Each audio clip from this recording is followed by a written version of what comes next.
ब्रह्मा जी से वर पाने के बाद तारकासुर के तीनों पुत्रों ने मैं दानव के द्वारा 3 नगर बनवाए। उसमें एक सोने का, एक चांदी का, एक लोहे का था। ये नगर आकाश में इधर उधर घूम सकते थे।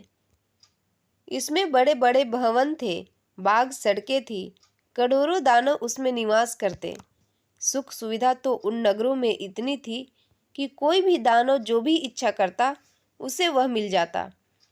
इतना ही नहीं, तारकासुर के पुत्र ने तपस्या करके ब्रह्मा जी से वर मांगकर मुर्दों को भी जीवित कर देने वाली बावड़ी बनवाई।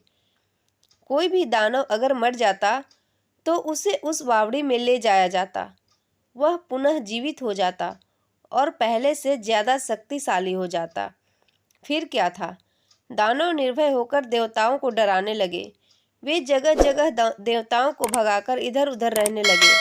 वे मर्यादाहीन दानव देवताओं के उद्यानों को तहस नहस कर देते और ऋषियों के पवित्र आश्रमों को भी नष्ट कर देते।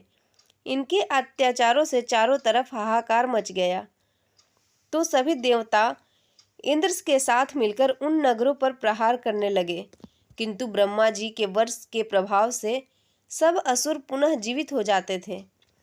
सभी देवता मिलकर ब्रह्मा जी के पास। ब्रह्मा जी ने देवताओं को बताया कि भगवान शिव के अलावा आपको कोई भी इस समस्या से नहीं निकाल सकता। तदंतर ब्रह्मा जी के नेतृत्व में सभी देवता भगवान शिव के पास गए। भगवान शिव शरण पंतों को अभय दान देने वाले हैं। तेजराशि पार्वती जी के पति भगवान शिव के दर्शन पाकर सभी देवताओं ने सर झुकाकर प्रणाम किया। भगवान शिव ने आशीर्वाद स्वरूप कहा, कहिए आप सबकी क्या इच्छा है। भगवान शिव की आज्ञा पाकर देवताओं ने भगवान शिव की स्तुति की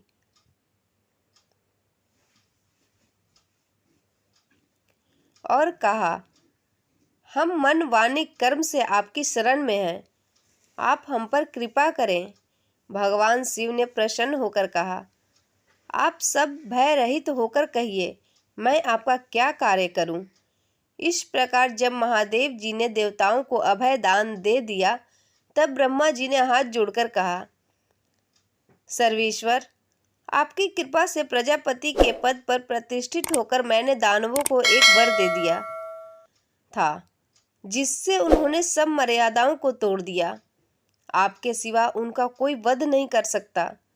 तब भगवान शिव ने कहा, देवताओं, मैं धनुष बाण धारण करके रथ में सवार होकर उनके वध शीघ्र ही करूंगा।